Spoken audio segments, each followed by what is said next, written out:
Kuya Chris. Hardiflex, no? Yung babandahan ng ng flashing. Yan, nagkatrabaho pa na ako ng sample ng Oo, bago kayo maglagay ng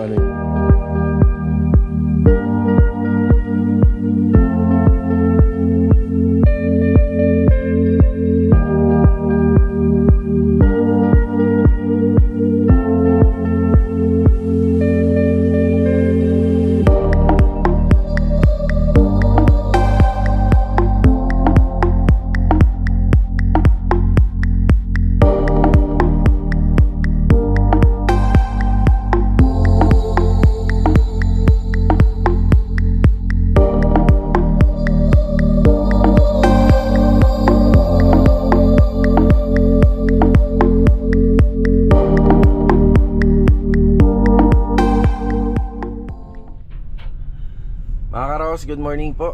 Kamusta? Ito, welcome back po muli dito sa aming channel. Yan, ngayong araw po ng Miyerkules, bali July 29. Ayan. Mga karos, maraming salamat nga po pala sa lahat ng bumati kay Mrs. sa kanyang kaarawan. Siya nga pala mga karos, kahapon sobrang lakas po nung ulan nung pauwian, pero kahit naman po papaano, sa awa ng Diyos ay nakapag-celebrate pa po kami. Yan, maraming salamat. Tsaka maraming salamat nga din po pala sa mga bumisita doon sa pinuntahan naming lugar. Ayan, maraming salamat sa mga nakasama kay Mrs. Yan, salamat po. Bale, ito mga karos, hindi naging maganda yung weather natin. Itong pagpasok po ng alas 8 ng umaga. Ito, medyo late na tayo ng isang oras. Ngayon pa lang po natin susundin yung tropa. Itong tumila na po yung ulan. Yung ibang mga tropa naman sa ibang mga project site, meron tayong mga stay-in. So tingnan po natin ngayon kung nakapasok po sila. Tingnan natin kung ano yung mga magagawa natin ngayong araw. Kaya ito mga karos, samahan niyo po muli kami ngayong araw na to. Enjoy watching po. Let's go. Tara. Mukhang wala pa sila.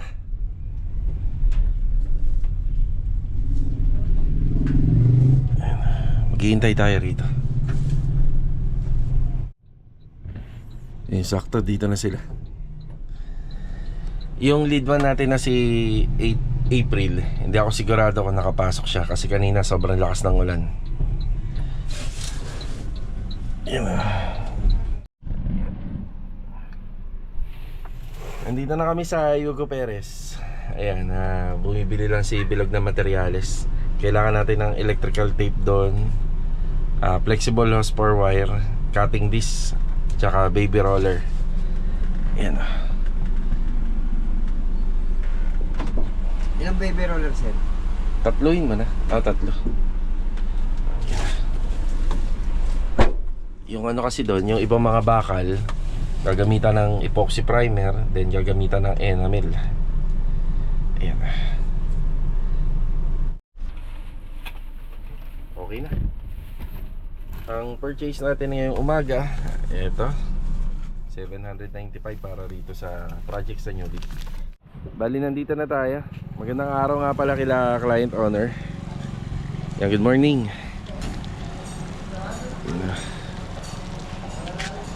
So late na tayo mag-i-start dito, gawa ng alanganin kasi yung panahon. Yun, dito naman yung ibang workers natin, pwede sila magtrabaho rito sa loob. Kahit hindi muna mabuo yung roofing framing dito sa harapan, so kailangan din pinturahan yan. Pati dito, hindi pa tapos kasi tinapos muna natin yung poste sa ibabaw. So ito nga po pala yung yung disenyo.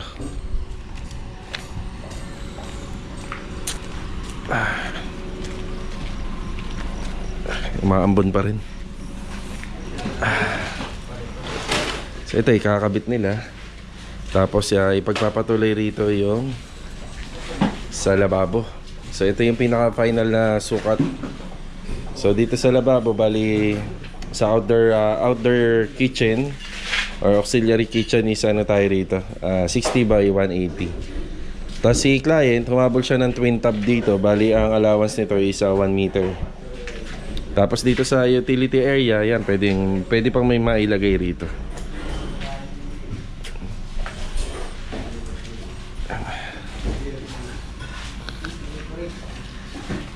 So ito na nga po pala, nabuo na nila yung roofing framing rito. Pero syempre hindi natin makukompleto to kung ganito yung panahon, dahil pipinturahan pa muna to.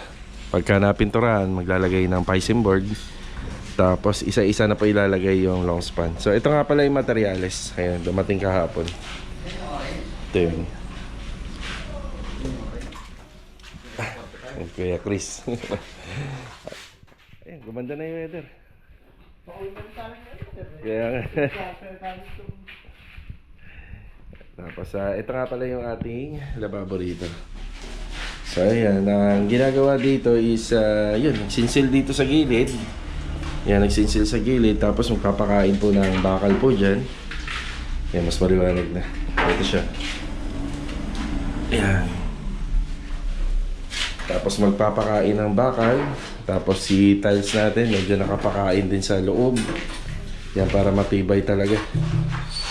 Tapos ang framing na ginamit namin dito ay gawa po sa tubular. Ayan. Ang gawa sa tubular. Ito yung mga retaso na gamit pa rito. Bagyong Quiapo pala. Bagyong Quiapo. So ito, tutuloy nila yung trabaho rito. Ayun pala, yun, no? Pakompleto na pala eh. Ayun na yung babanda ng Hardiflex, no? Yung babanda ng ng flashing, yun naman. O, pagka nilagay. Kahit yung lang ito, yung 1x2. Pwede na yan. Sige. Pag-ano na ng flashing.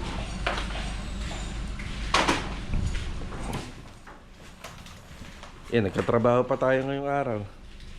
Alanganin na eh. Pero nakapasok pa.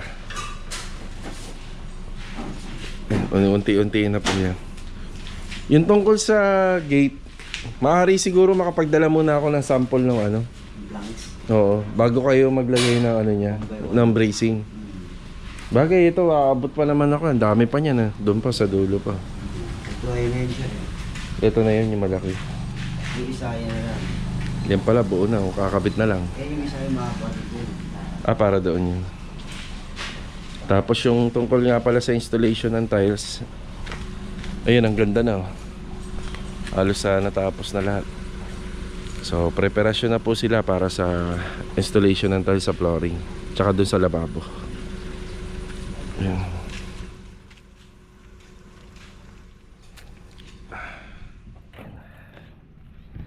Naalala nyo ba yung project namin dito sa Anyana Bel Air East Project? Yan, biglaan tayong pumunta rito.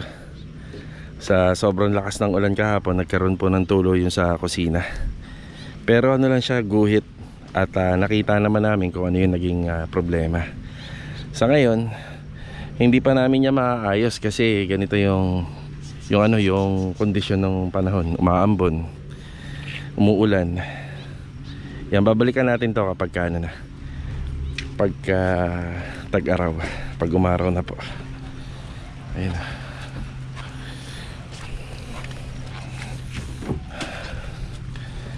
Ay, sarado. Sarado. Hindi na kami magtatagal dito. Pwede bigla ang pagpunta lang po. Yan. Kailangan natin asikasuhin yung mga naging client natin kapag may back job. Yan. So ito nga pala yung naging problema. Tiningnan namin sa kisame. Napansin namin na mayroong gumuguhit dun sa may bandang firewall.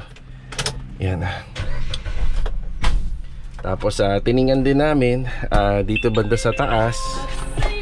Ayun, yun nga, may konting problema.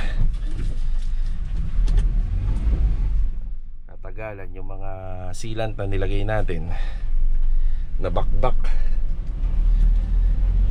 Ayan, babalikan na lang po natin pagkatapos po ng tag-ulan.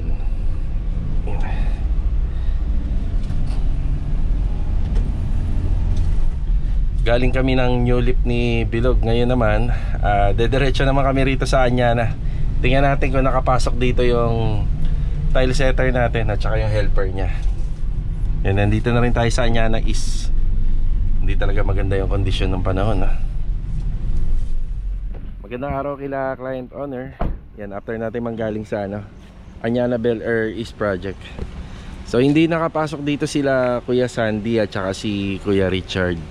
Pero ang update dito, yung panambak po natin, nahakot po. Nahakot yung panambak.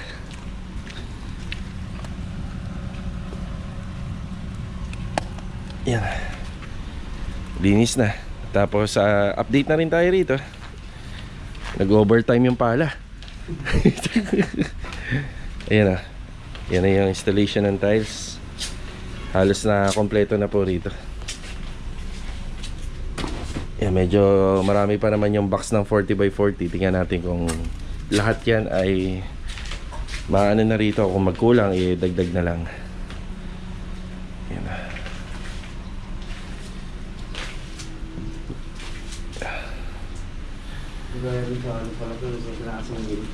Halos pareha lang doon kila mami yung pinantahan natin. Ang ano lang nito na iba, ito is nakaslab.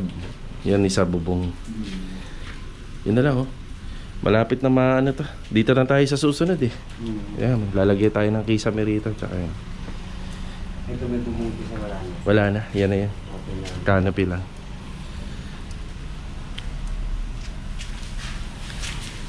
Yun, mas maganda rin naman na piliin natin magpahinga. Wag natin ipilit na may pasok. Kagaya rito, hindi rin kasi magiging quality yung installation ng tiles kung nababasa habang kinakabit. Ayun, pag umulan na malakas, tatamaan po tong area na to. Mababasa po to. Yan, babalik na po kami ni Bilog sa New Leaf. Yeah, doon ang deployment natin. Yan. Doon pwedeng pumasok kasi nabubungan na namin. Kaya pwedeng magtrabaho. Yan. Yan, sana bumuti na yung lagay ng panahon bukas na makabawi. Yan. Tara. Tigil din yung trabaho rito.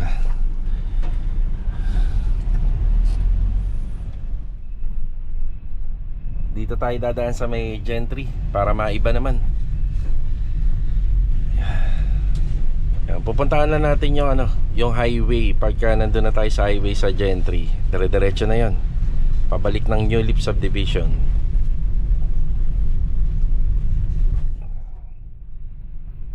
Yan, nag-iba tayo ng daan para hindi rin natin maramdaman na parang nagpapabalik-balik tayo.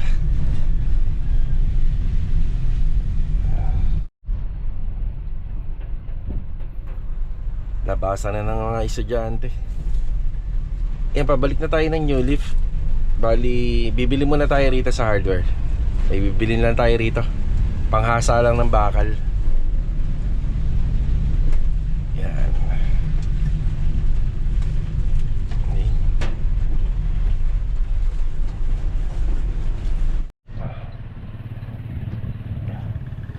Umuulan pa rin. Nakabalik na tayo rito. Yan na. Ito yung grinding disc na panghasa ng bakal. Ito na nga pala yung nalalagyan nila. Diba?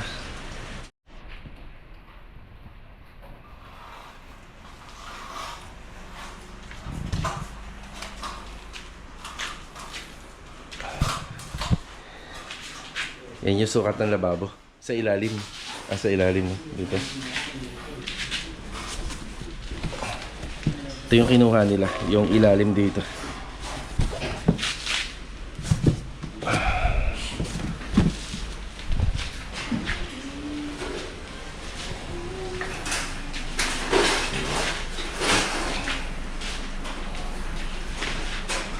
Madilim pa rito. Madilim pa. Ito mga naka-epoxy.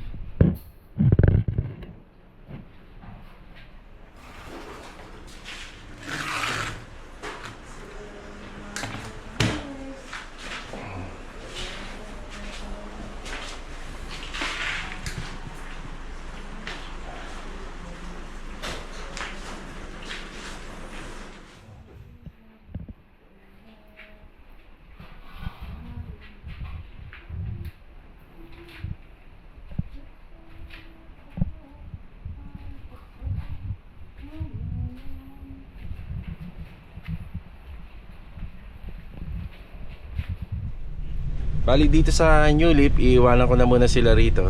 Yan, time check is magtatanghali na rin. Titingnan ko din yung ibang project natin. Yung sa Phase 5, may gumagawa naman doon. Yun yung finishing project natin. Yan, pero dito sa Phase 6, tingnan natin kung nakapasok yung tropa ron.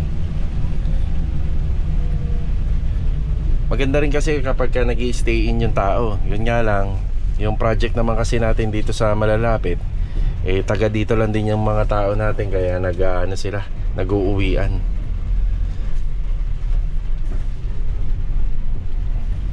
Pag stay in kasi yung tao, makakapa nila kung kaya nilang magtrabaho o hindi.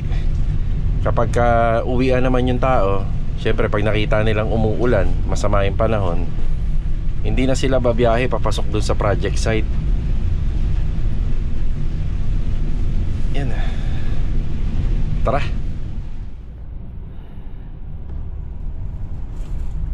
Balik tayo sa pagbibigay ng update mga ka-Raw House. Ayan. Yan, time check, pasado alas 4 na po ng hapon. Yan, bali inikot ko po muna yung mga project site. So galing rin ako ng Garden Premier Project. Hindi na po tayo nag-vlog doon. Yan, nando si Kuya Dindo. Yan, pinagpapatuloy niya po yung general cleaning at saka paint retouching. Tapos si Master Batang naman po, ikinabit niya na yung screen door doon at saka yung mga screen net para sa mga window grills. Ayan, halos wala pong pasok lahat doon sa project natin, maliban lang sa New Leaf at saka doon sa Garden Premier Project. Yung mga tao sa Phase 6, yan, nagpahinga din po sila. Hindi rin po sila nakapasok. Yung stay in natin doon, yan, nagpahinga na lang. Baka bawi na lang tayo bukas at saka magpapapasok tayo sa araw ng linggo. Yan, kita nyo yung weather, ganyan pa rin. Yan, buti na nga lang umano na po. Hindi na po umaambon at umuulan. Para na rin po doon sa mga workers natin na uuwi, at least hindi sila mababasa. Yan, kasama ko nga pala si Mrs. Yan, maraming salamat po sa bumati sa kanyang kaarawan kahapon. Daming bumati yan. Salamat po. Ayun, oh. Tsaka ito, pabalik tayo ng New Leaf Project. Bigay din tayo ng update doon dahil kahit papano nakapasok po yung mga tao doon. So let's go. Tara, biyahin muna tayo.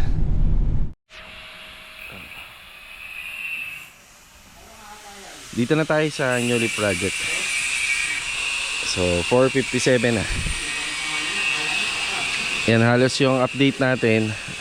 Ngayong araw dito po talaga nakagawa ng maayos. Ayan na. May kabit na nga pala yung fence grills. Bali, ang naging disenyo nito kasi dahil medyo mahaba, naglagay po kami ng 2x2 dun sa gitna. So sa amin dapat isa lang yan, pero nung tinanong namin si client, pinalagay niya dalawa. Tapos ang ginamit namin dito na framing is sa 2x3. Tapos yung pinaka bracing niya na naka horizontal is sa 1x2 na tubular.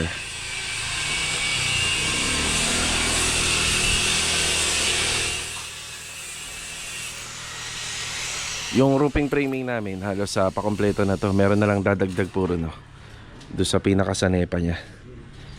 Tapos yung pagpipintura nito, dahil hindi nga naging maganda yung weather natin ngayong araw, pagpapatuloy na lang pagka uminit na yung panahon. Meron ng kasama yan, nalagayan ng ilaw. Naglagay na tayo rito.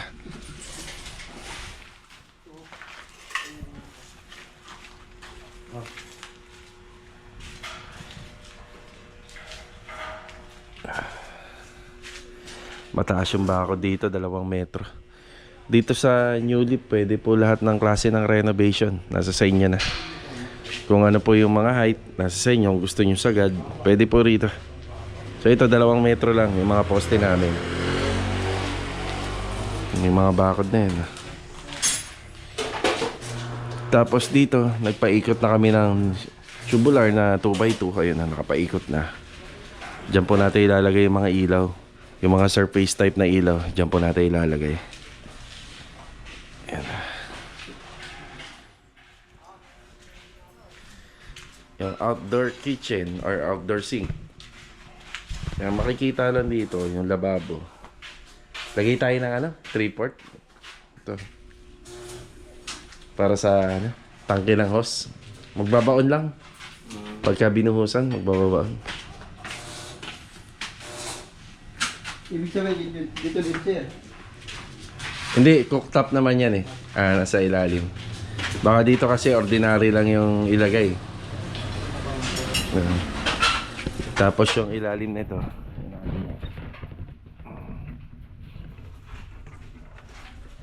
Naka-tiles.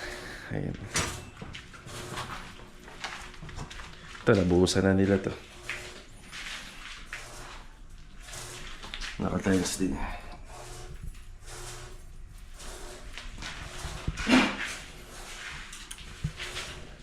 Lababo.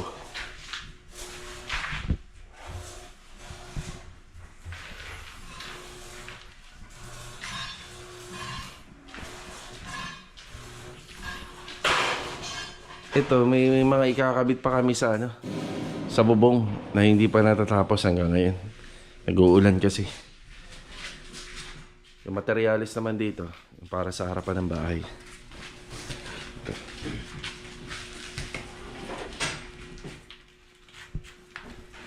Saan nakasaksak na pre?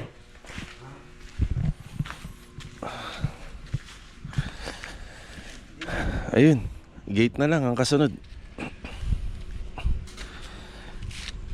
Bali mga karos, dito ko natatapusin yung vlog natin ngayong araw po na Miyerkules. Maraming salamat po muli sa pagbisita. So bawi tayo bukas dahil ilan sa mga naging project natin ay hindi po tayo nakapasok. Hindi po napasukan yung ilang project natin. Kaya ito, see you on my next vlog. God bless. Paalam po muna. Uwian na. Uwian na.